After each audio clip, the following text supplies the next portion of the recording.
UFC Flyweight တန်းကချန်ပီယံဖြစ်နေတဲ့ Joshua Van ကိုသူကအမှောက်သိပ်ထားနိုင်ခဲ့တာကြောင့် Joshua Van အခုချိန်မှာချန်ပီယံဖြစ်နေတာကိုသူအထင်မကြီးဘူးလို့ဆိုလာတဲ့ Charles Johnson မင်္ဂလာပါဖိတ်သမားရှင်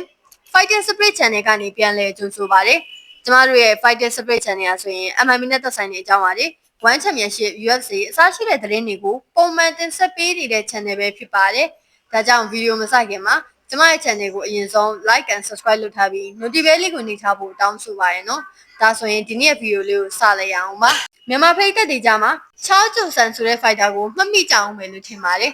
ဒီ fighter ဟာ Joshua Van နဲ့ထိုးသက်ခဲ့ရဘူးတဲ့ fighter ပဲဖြစ်ပါတယ်ရှာရှာပါ UFC မှာ Joshua Van ကိုအမှောက်သိပ်ပြနိုင်ခဲ့တဲ့ fighter ပဲဖြစ်ပါတယ် Joshua Van ရဲ့ professional fighter ဘဝမှာလည်းပထမဆုံးအလဲထိုးခံခဲ့ရတာကသူ့ကြောင့်ပဲဖြစ်ပါတယ်ဒါကြောင့်မလို့ဒီ fighter က Joshua Van တော်တော်လေးကိုမှနမိတ်ဆိုးတွေတဲဆောင်လာပြီးတဲ့ fighter လို့တောင်ပြောလို့ရမှာပါဒါမဲ့လည်းလက်ရှိအချိန်မှာတော့အဆင့်ကမိုးနဲ့မြင်တဲ့ကိုကွာခြားသွားပါပြီ Joshua Van ကလက်ရှိအချိန်မှာဆိုရင် flyweight တန်းရဲ့ champion တဦးတောင်ဖြစ်လာခဲ့ပါပြီ Charles Johnson ကအဆင့်သတ်မှတ်ချက်တွေကိုတောင်ဝင်ရောက်အောင်မလုပ်နိုင်သေးပါဘူး Joshua Van က Charles Johnson ကိုရှုံးနိမ့်ပြီးတဲ့နောက်ပိုင်းမှာသူကပွဲတွေအကုန်လုံးကိုနိုင်ပွဲရအောင်ယူပြနိုင်ခဲ့တာပါဒါကြောင့်မလို့အဆင့်နဲ့ level တက်လာပြီးချန်ပီယံကပတ်ကြီးကိုတော့အခုဆိုတိမ့်ပိုက်သွားနိုင်ခဲ့ပါပြီ။ Charles Johnson ကတော့ Joshua Van ချန်ပီယံဖြစ်ခဲ့တဲ့ကသူ့အနေနဲ့ကြည့်မြရတဲ့ပုံစံမျိုးတွေနဲ့ကိုပြောဆိုနေတာပါ။ Joshua Van ကိုသူက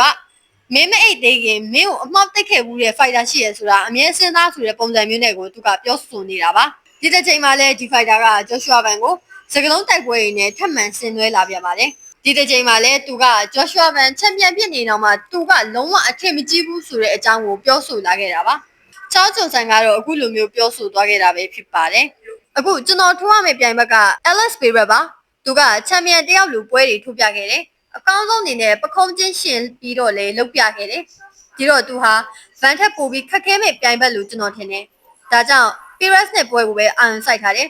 ။ကျွန်တော်အမြင်မှာတော့ Van စီမှာလိုအပ်ချက်တွေရှိနေတော့မှာပဲ။သူကောင်းတဲ့အပိုင်းတွေမှာဆိုကျွန်တော်ကပိုပြီးတောင်တာနေသေးတာပါ။အဲ့တော့သူ့ကိုအရင်ကြီးအမှတ်ပေးမထားမိဘူး။တခြားပြိုင်ဘက်တွေကိုပိုပြီးမြင်မိတယ်။အဲ့လူတွေနဲ့ထိုးရမှာပိုပြီးစိတ်လှုပ်ရှားပါတယ်။ Van စီမှာလက်ရှိချန်ပီယံကပတ်ကြီးရှိနေရဆိုမဲ့လည်းကျွန်တော်အတွက်တော့ဘာမှမဟုတ်ပါဘူး။ကို့အနေနဲ့လည်းသူ့အကြောင်းပြောနေစရာမလိုဘူးထင်ပါတယ်။ဘာလို့လဲဆိုတော့ဒီပု္ပ္ပစာကိုရှင်းပြပြီးသားပြီလေ။သူ့ကိုအမှောက်သိပ်ပြနိုင်ခဲ့တယ်။ဒီတော့ဘာလို့ပြစရာလိုသေးလဲ။အကြောင်းဖန်လာလို့မကြေပွဲထိုးရမယ်ဆိုရင်လည်းအဲ့ဒီတိုင်းပဲလုပ်ပြမှာပါ။သူကဒီလိုမျိုးပြောဆိုသွားခဲ့တာပါ။ Charles Johnson ကတော့သူ့ကိုယ်သူတကယ့်ကိုမှအထင်ကြီးနေတဲ့ပုံစံပါပဲ။သူက Joshua Van ကိုအမှောက်သိပ်ပြထားနိုင်ခဲ့တာကြောင့်နောက်တစ်ချိန်လည်းအမှောက်ထက်သိပ်ပြနိုင်မယ်ဆိုတဲ့ပုံစံမျိုးနဲ့ကိုပြောဆိုနေတာပါ။သို့ပေမဲ့လည်းသူထင်လိုမျိုးလွယ်ကူနေမှာတော့မဟုတ်ပါဘူး။လက်ရှိအခြေအနေကမချေပွဲကလည်းဖြစ်လာစရာရာခိုင်နှုန်းတော်တော်လေးကိုမှနည်းပါတယ်။ Charles Johnson ကလက်ရှိအချိန်မှာ ranking စင်းဝင် fighter နဲ့တောင်ထိုးတက်ရတာမဟုတ်ပါဘူး။သူ့ကိုလည်း promotion ဘက်ကနေ champion ကပတ်စိန်ခေါ်ဝတ်ပေးဖို့ကိုလုံးဝကိုမှစဉ်းစားမှာမဟုတ်ပါဘူး။ဘာကြောင့်လဲဆိုတော့သူကအသက်35နှစ်အရွယ်ရှိနေတဲ့ fighter ကြီးတစ်ယောက်ဖြစ်နေလို့ပဲဖြစ်ပါတယ်။ဒါကြောင့်မလို့သူ့ကိုလူငယ်တက်လူ fighter တွေနဲ့ပွဲစီစဉ်ပေးပြီးဂိတ်တကားမှာစောင့်နေဂိမ်းမှုတစ်ယောက်လိုပဲသူ့ကို UFC ကသတ်မှတ်ထားတာပါ။ဒါကိုလည်း Charles Johnson ကကြည်တဲ့ပုံတော့မရပါဘူး။ professional fighter ဘွားအနားမြူရသေးတဲ့အချိန်မှာသူကချန်ပီယံကပတ်ကိုစိန်ခေါ်ခွင့်ရကျင်တယ်ဆိုပြီးတော့လည်းခဏ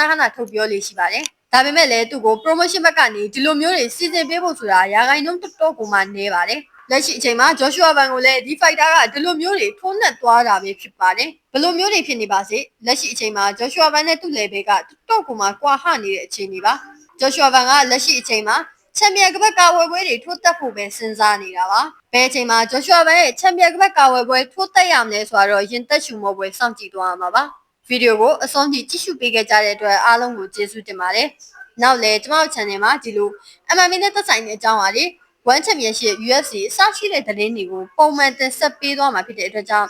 ကျွန်မ channel ကို like and subscribe လုပ်ထားပြီး notification လေးကိုနှိပ်ထားဖို့တောင်းဆိုပါရစေနော်။အားလုံးကိုကျေးဇူးတင်ပါတယ်ရှင်